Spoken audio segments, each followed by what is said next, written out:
It's strange. It was number one for 9 weeks on Billboard. Not consecutively, but 9 weeks. And there's something in the industry called a rough mix. I wasn't even sure what it was. I had to ask Val Garay, where they kind of play it once.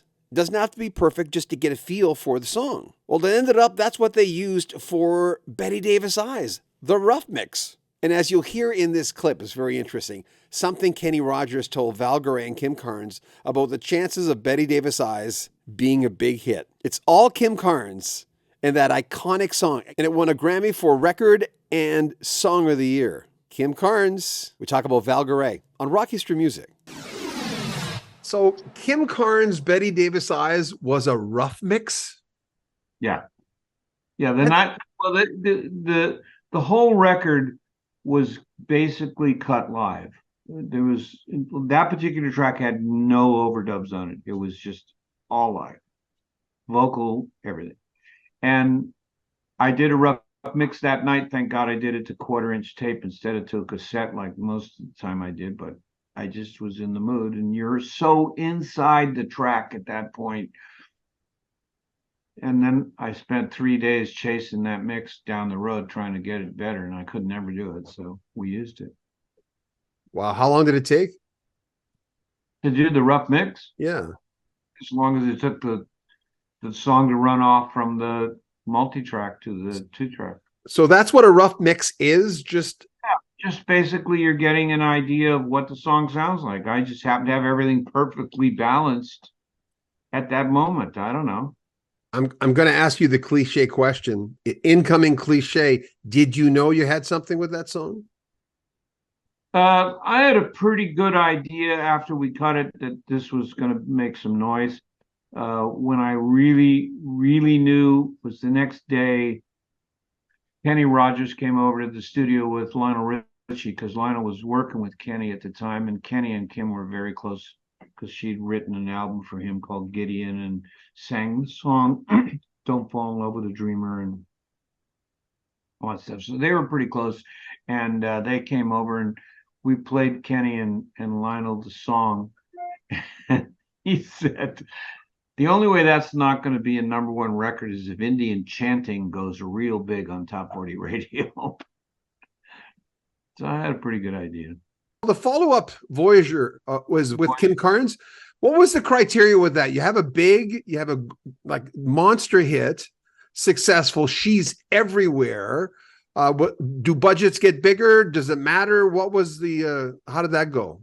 It was hard because you'd just come off the biggest record of 1980s, and you pretty much can accept the fact you're not going to beat that one. So now it's trying to make a record that means something, and we went down that path.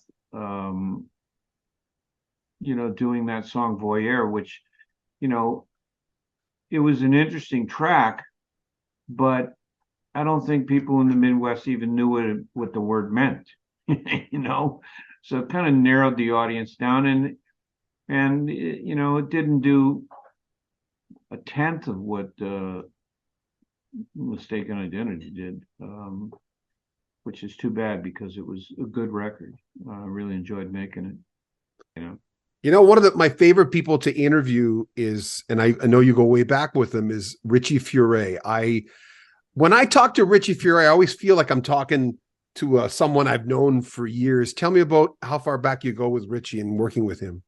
I go back to 1965, living on Formosa Street in an apartment upstairs from Neil Young and Dickie Davis, who was the Buffalo's road manager. And we were all aspiring young artists and working in the music business in the 60s. And Richie and, used to come over to see Neil, and he and I started hanging out, and we kind of became fast friends. And one of the things that kind of tied us together was the fact we were born on the same day. We were both born on May 9th. And, we just hit it off and started hanging out. And then I did his first solo record way back in the 1970, I think it was. And then about 3 years ago, I approached him with an idea to do a country record, which he'd never done a real country record. And we did this album of covers of iconic country songs. We started with 300 songs and narrowed it down to 12, and went to Nashville, spent a week in Nashville with the top studio guys at Blackbird and cut the whole record live, and put it out on BMG. And it's been out for about a couple of years now, but it was a great record.